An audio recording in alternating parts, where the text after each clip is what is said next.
All right, let's get right into it. Today, we're going to peel back the layers on one of history's most infamous rulers.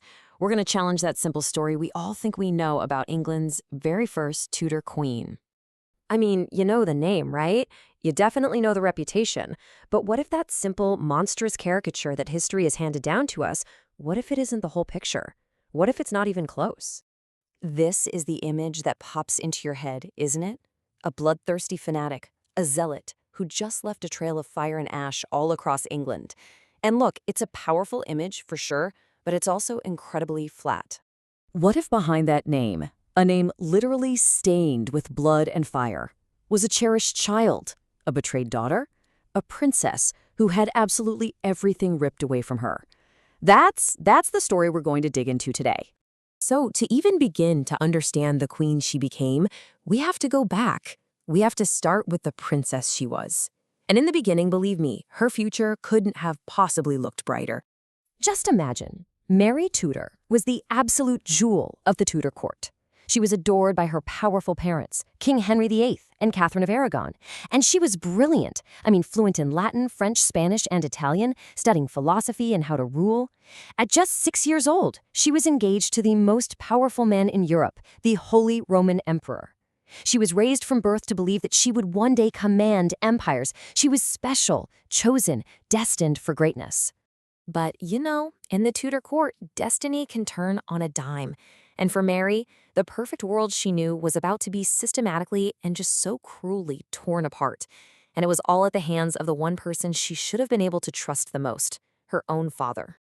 And this all happened with just brutal speed. First, boom, her powerful engagement is canceled. Then her father annuls his marriage to her mother, declaring Mary illegitimate, a bastard. She was then forcibly and permanently separated from her mother, who was dying. And the final crushing humiliation, she, the former heir to the entire Kingdom of England, was stripped of her title and forced to become a servant to her infant half-sister, Elizabeth. Can you even imagine the psychological torture? Everything she held sacred, her parents' marriage being divinely ordained, her own legitimacy, her mother's honor as queen, it was all just systematically destroyed by royal decree. Her father basically forced her to accept that her entire life, everything she believed, was a complete and total lie. After years of defiance, physically exhausted and emotionally broken, Mary finally gave in. She signed this letter. It was a complete and total surrender. She had to accept her own illegitimacy, which effectively meant she was betraying her mother's memory, all just to survive. That signature must have felt like signing away her very soul. But her story of humiliation wasn't over, not by a long shot. Years later, after her father's death, another betrayal would paradoxically be the very thing that paved her way to the throne. So her younger brother, Edward, who was a really devout Protestant, spent his last days making sure his Catholic sister would never, ever rule. He literally wrote both Mary and Elizabeth out of the line of succession and instead named his Protestant cousin, Lady Jane Grey, as his heir. So Jane Grey was proclaimed queen, but Mary? Oh, she refused to be erased again. She fled, she rallied support, and in this absolutely stunning turn of events, the country rose up for her. Protestants and Catholics alike, they all supported her legal claim to the throne. In just 9 days, Jane's support completely collapsed, and Mary rode into London to the cheers of these massive, enthusiastic crowds. The bastard was finally queen. So she had the crown. She had the power. But the kingdom she inherited was an absolute mess, fractured, bankrupt, and deeply, deeply divided by religion. Those years of trauma had left some deep scars, and now, as a queen under immense pressure, those scars would begin to shape the fate of an entire nation. Her reign just turned into this relentless cycle of hope followed by despair. She felt deeply in love with Philip of Spain. It was a political match, but she hoped it would bring her some personal happiness and, most importantly, a Catholic heir. Instead, he found her unappealing and was publicly indifferent to her. Then she suffered the profound public humiliation of not one, but 2 phantom pregnancies. Each one was a national crisis that just crushed her hopes of securing a Catholic future for England. And in the end, Philip just abandoned her for good, leaving her totally isolated, her dream of a dynasty in absolute ruins. So when people around her urged her to show mercy to her enemies, This was her supposed response. She directly linked their pleas to her own past suffering. The trauma of her youth was now becoming the justification for her actions as queen. There's actually a psychological term for this. It's called proxy revenge. When the original source of your pain is gone, like her father was, you end up inflicting punishment on a substitute. For Mary, the Protestant heretics became the stand-ins for every single person who had ever wronged her, who had destroyed her family, and who had broken her heart. And this is the number that would come to define her entire legacy.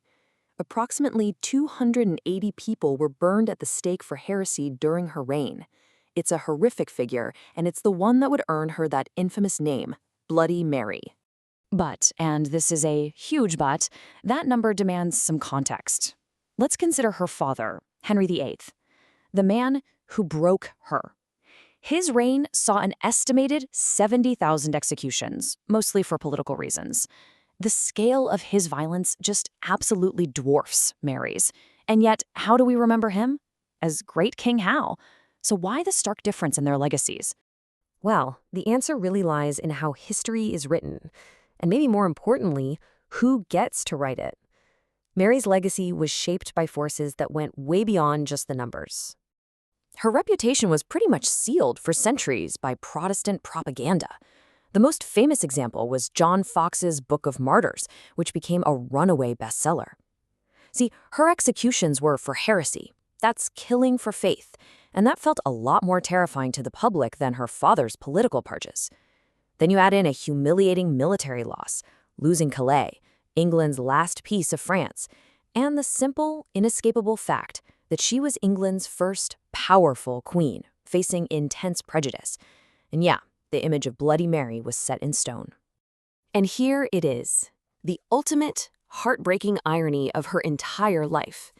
Childless and dying, Mary had no other choice but to name her Protestant sister, Elizabeth, as her successor. With her final breath, the queen who had sacrificed everything for her Catholic faith ended up ensuring England's Protestant future. So what do we take away from all this? Well, first, that profound personal trauma can shape a leader's reign in truly devastating ways. Second, that historical context is everything. Her actions, while horrific, were dwarfed by her father's. And third, that history is, so often, a story told by the winners. Which brings us right back to our original question. Was she a monster born of pure evil, or was she a victim of her past who then went on to create victims of her own? Was she really Bloody Mary? Or was she, perhaps, simply Broken Mary?